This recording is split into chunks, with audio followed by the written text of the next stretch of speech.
मेरे पुत्र की मृत्यु हो अश्वत्थामा की मृत्यु कैसे हो सकती है? अश्वत्थामा की मृत्यु कैसे हो सकती है? जन्म भले ही दिव्य गुणों के साथ हुए हो गुरुदेव, जीवन के दुष्कर्म उन दिव्य गुणों को खा जाते। आप इतना तो जानते ही होंगे गुरु द्रोण कि लोहा भी जल और वायु के प्रताप से गलकर मिट्टी बन जाता।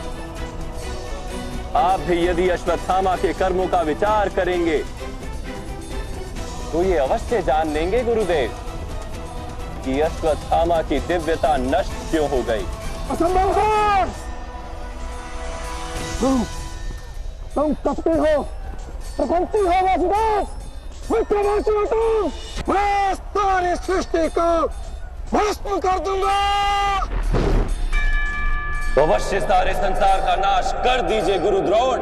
शस्त्र उठाने से पूर्व मेरे एक प्रश्न पर चिंतन अवश्य कीजिए। यदि मैं आपसे कहूं जो अश्वत्थामा मरा है वो वास्तव में आपका पुत्र नहीं, एक हाथी, तो क्या आपका जीवन आपको पुनः मधुर प्रतीत होने लगेगा? क्या आपका हृदय फिर से करुणा से भर जाएगा? यथार्थ कह रहे वासुदेव। वास्तव में मेरे पुत्र की मृत्यु नहीं हुई।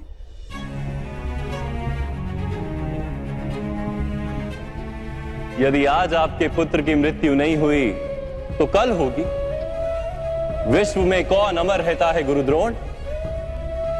किंतु वास्तविक प्रश्न तो यह है कि आपके जीवन के सुख दुख, आशा निराशा, ज्ञान अज्ञान, क्या सब कुछ केवल आपके पुत्र से बंधे? क्या आपके जीवन का दूसरा कोई मूल्य नहीं? क्या आपकी सारी शक्ति, सारा ज्ञान केवल आपके पुत्र के लिए? होश, मेरे कारण वो संसार में आया। उसने मुझे सुख, सम्मान और स्नेह दिया।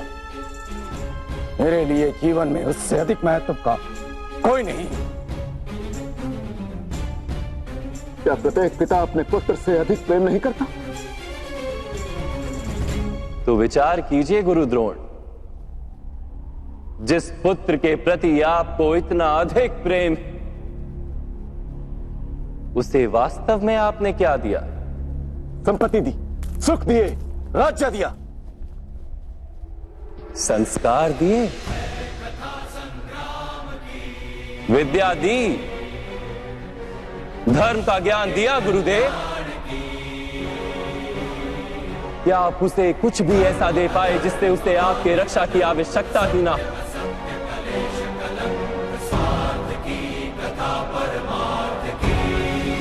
मैं मानता सब अर्जुन तथा अंगराज कर्ण की भांति महान योद्धा नहीं बन पाते, किंतु आप अपने पुत्र को उचित निर्णय लेने का शिक्षण तो दे ही सकते थे। यदि आपने ऐसा किया होता तो आज आपका पुत्र धर्म का शत्रु नहीं होता और आपको भी अधर्म के पक्ष में रहकर युद्ध नहीं करना पड़ता।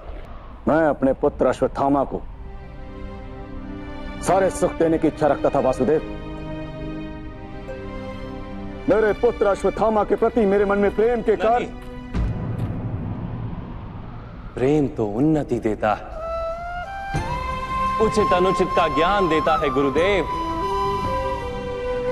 प्रेम होता तो आप भी अधर्म से नहीं बंधते और आपका पुत्र भी अधर्म से छूट जाता। वास्तव में ये प्रेम नहीं, आपके मन का मोह है। प्रेम और मोह के बीच क्या भेद होता है, क्या आपने कभी विचार किया है? प्रेम से ही तो मोह का जन्म होता है वासुदेव। नहीं,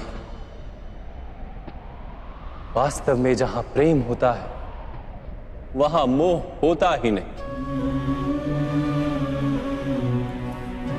प्रेम का जन्म करुणा से होता है और मोह का जन्म अहंकार से। प्रेम कहता है कि मेरे पुत्र को ईश्वर संसार के सभी सुख देंगे, और मोह कहता है कि मैं अपने पुत्र को संसार के सारे सुख दूंगा। प्रेम कहता है कि मुझे अपने पुत्र पर गर्व है, और मोह कहता है कि मेरे पुत्र को मुझ पर गर्व है। प्रेम मुक्ति देता है गुरुदेव, मोह बांधता है। प्रेम धर्म है गुरुदेव, और मोह अधर्म।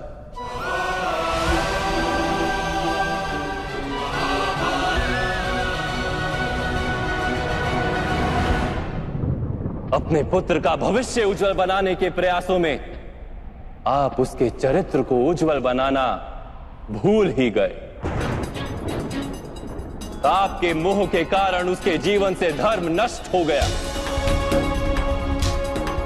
लोभ, भय और लालसा का शिक्षण दिया आपने उसे,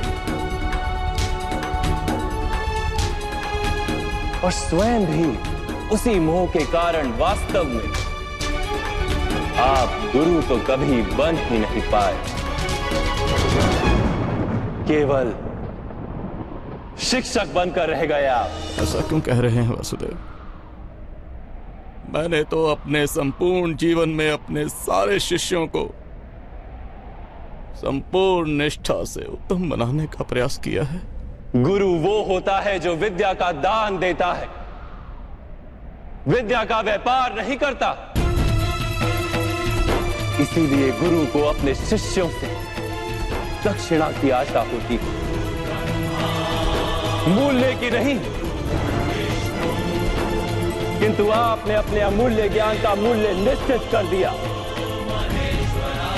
अपने ज्ञान के बदले में अपने शिष्यों से प्रतिशोध मांगकर आपने न केवल अपने जीवन में विष घोल दिया, अपितु अपने शिष्यों के जीवन में भी विष घोल दिया। और ये सब आपके मोह और अहंकार के कारण हुआ। आप गुरु नहीं हैं द्रोणाचार्य। जिस व्यक्ति के हृदय में अहंकार और मन में मोह तथा लालसा होती, उसके हाथों धर्म का कार्य तो हो ही नहीं सकता। इसलिए महर्षि भरद्वाज के पुत्र जैसे बाढ़ में डूबता हुआ व्यक्ति किसी वृक्ष को पकड़कर स्वयं की रक्षा करता है, वैसे ही इस अंत समय में धर्म को पकड़ लीजिए। आज समय है उचित निर्णय लेने का। मोह का त्याग कीजिए। मैं इसी क्षण आपके प्राण ले सकता हूं, किंतु मेरी इच्छा है कि आप जीवन में एक उचित निर्णय स्वयं लें। यथार्थ कह रहे हैं आप। मेरा ही दोष था कि मेरे पुत्र अश्वत्थामा को दंड प्राप्त हुआ।